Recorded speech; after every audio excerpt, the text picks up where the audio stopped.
달래고자 편의점에서 먹거리를 구입한 A씨는 황당한 경험을 했습니다. 한 입, 두 입 먹다 보니 뭔가 이상한 맛을 참을 수 없던 A씨가 뒷면을 자세히 살펴보다 충격적인 글자를 뒤늦게 발견한 것이죠. 영순이 여러분 안녕하세요. 랭킹스쿨입니다. 작년 MBC 연예대상 수상자 전현무 씨가 너무나도 사랑했던 파김치, 그가 맛있게 먹는 모습을 보고 한번 사 먹어볼까 하고 편의점에서 파김치를 집은 사람들을 눈물 짓게 한 제품이 하나 있습니다. 바로 이 파김치 양념. 자세히 보면 양념이라는 글자가 써 있는 것이 보이지만 파김치로 착각했던 피해자들이 커뮤니티 사이트에 속속 등장하는 중이죠. 물론 자세히 안 읽어본 게 1차적인 잘못이긴 한데 누가 편의점에서 파김치가 아닌 양념만 따로 팔 거라고 생각하겠어요. 아무튼 이렇게 포장지 잘 살펴보지 않고 구매했다가는 작게는 낭패를 보는 것부터 시작해서 실제로 우리 몸에 심각한 이상을 불러올 수도 있는 위험한 것들도 있다고 합니다. 오늘은 마트, 편의점 가면 포장지 무조건 잘 살펴보고 사야 하는 제품 탑5에 대해서 알아볼게요. 5위 당당치킨. 지난해 국내 치킨 프랜차이즈 브랜드들을 긴장하게 만든 치킨이 등장한 바 있죠. 홈플러스에서 출시한 PB 상품 당당치킨이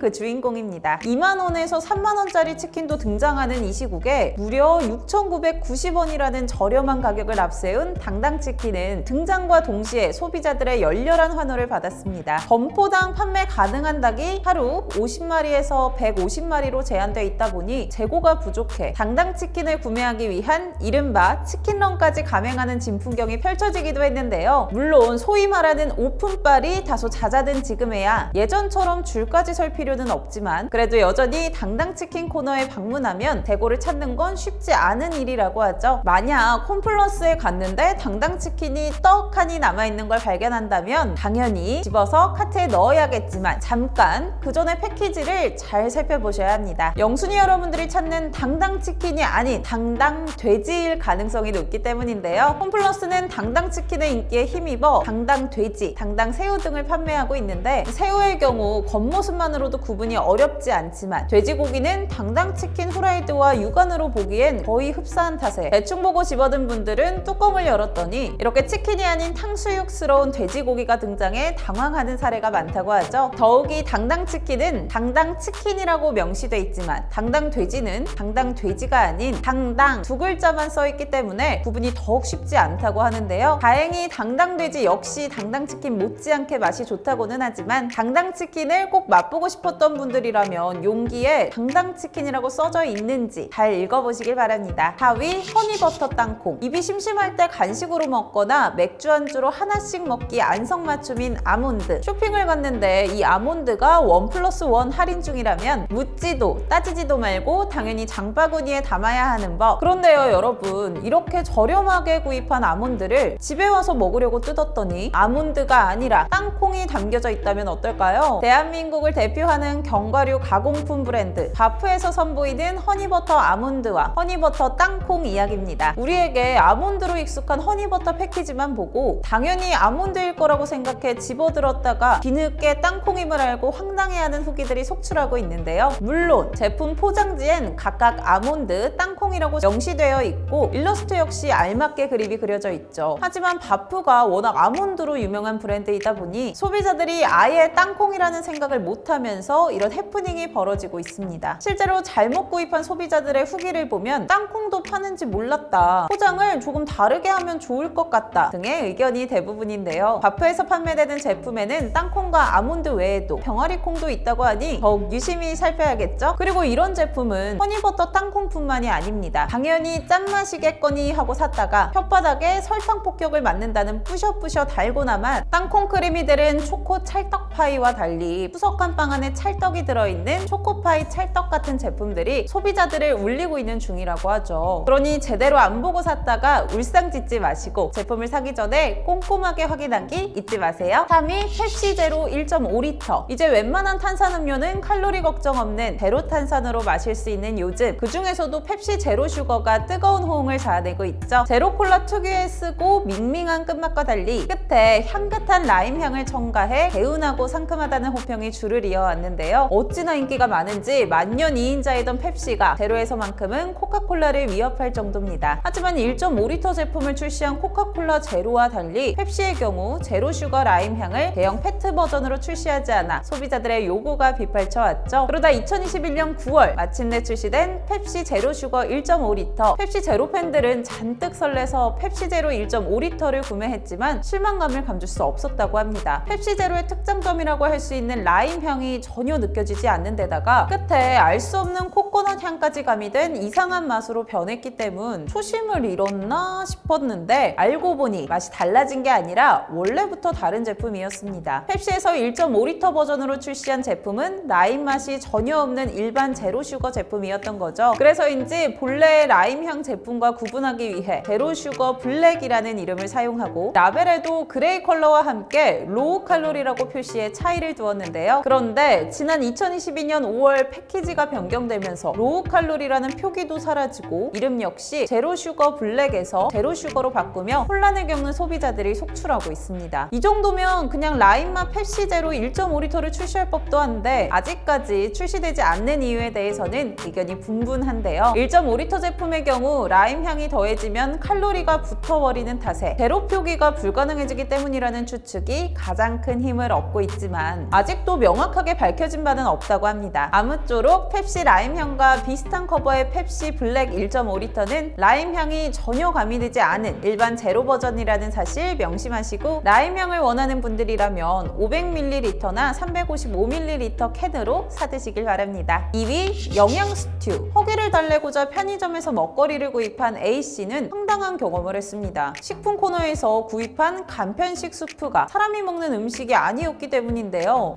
편의점 식품 코너에서 판매하는 제품인데 사람이 먹는 음식이 아니라니 이게 대체 무슨 말이죠? A씨가 구입한 문제의 제품은 LG 생활건강에서 선보인 펫푸드 브랜드 시리우스 윌의 영양 스튜, 즉 반려동물을 위한 음식이었던 것입니다. 한 입, 두 입 먹다 보니 뭔가 이상한 맛을 참을 수 없던 A씨가 뒷면을 자세히 살펴보다 애완견 간식이라는 충격적인 글자를 뒤늦게 발견한 것이죠. 아니 그런데 A씨는 분명히 사람이 먹는 식품 코너에서 이 제품을 발견했다고 했는데 이게 어떻게 된 걸까요? 사건의 전말은 이러했습니다. 해당 편의점 점주 역시 누가 봐도 사람이 먹는 식품처럼 생긴 패키지 때문에 자연스럽게 일반 식품 코너에 진열해버린 것. 통상적으로 반려동물이 먹는 펫푸드는 사람이 먹는 식품과 확연히 차이가 드러나게끔 포장 디자인부터 다르게 구성되기 마련인데 해당 제품은 앞면만 봐서는 절대 펫푸드인지 알기 어려워 보이는 것이 문제였습니다. 게다가 펫푸드라는 말도 뒷면에 자그맣게 쓰여있기 때문에 책을 읽듯 꼼꼼히 읽지 않으면 충분히 오해할 수밖에 없었던 것이죠. 특히 한정적인 공간에 다양한 제품을 판매해야 하는 편의점이다 보니 이처럼 펫푸드를 사람 음식으로 오해하는 사례가 종종 빚어진다고 하는데요. 이와 같은 논란에 대해 LG 생활건강 측에서는 괜찮다는 입장입니다. 제조 과정에서 멸균 처리를 하고 보존제나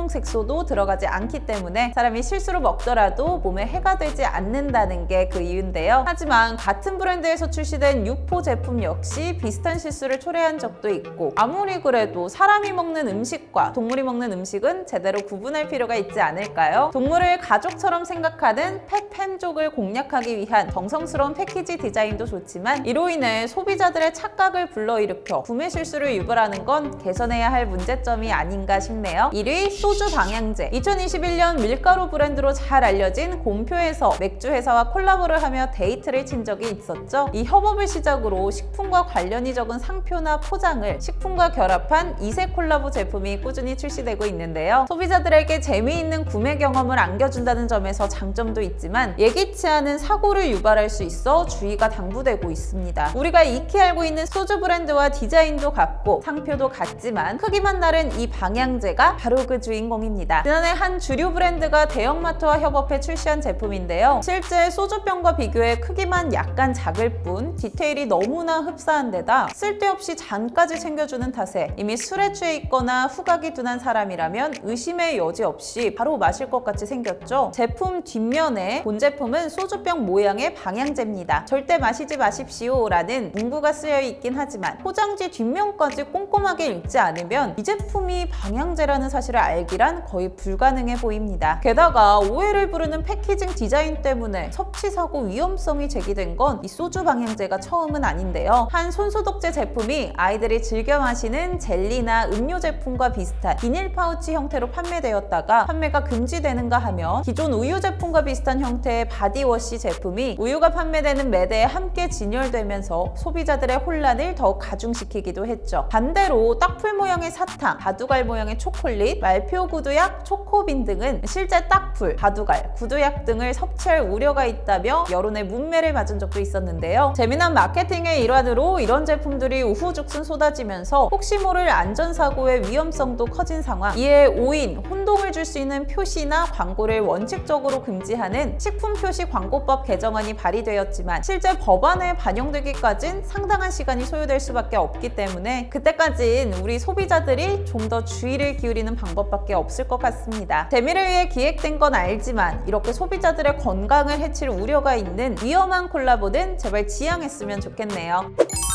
최근에는 한 온라인 커뮤니티에서 너비아니 김밥이 논란이 된 적도 있는데요. 편의점에서 겉면에 쓰인 큼지막한 너비아니 글자만 보고 김밥을 구입했는데 먹다 보니 정체 모를 비릿한 맛이 느껴졌고 이에 제품 겉면을 다시 살펴보니 김밥의 재료가 실제 고기가 아닌 콩으로 만든 식물성 대체육이었던 것입니다. 너비아니는 쇠고기를 얇게 접이고 앞 뒷면으로 장칼집을 낸 뒤 양념하여 얇게 구운 음식을 지칭하는 단어로 엄연한 고기입니다. 하지만 이 제품은 콩으로 만든 대체육을 사용했음에도 불구하고 제품 표면에 너비아니 4글자를 크게 강조하면서 소비자들의 착각을 불러일으켰다는 점이 논란을 유발했는데요. 이처럼 마트나 편의점에 들르면 법적 처벌을 받을 만한 패키징은 아니지만 우리의 무의식을 지배해 착각을 일으키는 제품을 어렵지 않게 접할 수 있습니다. 소비자로서 2번, 3번 살피는 것도 중요하겠지만 언제까지 모든 책임을 소비자들이 짊어져야 하는 걸까요? 앞으로는 식약처 등 관련 부처에서도 소비자들이 기업의 교묘한 포장으로 제품을 오인하는 일이 없도록 관리 감독과 규제에 좀 더 힘써 주시길 바랍니다. 지금까지 랭킹스쿨이었습니다. 감사합니다.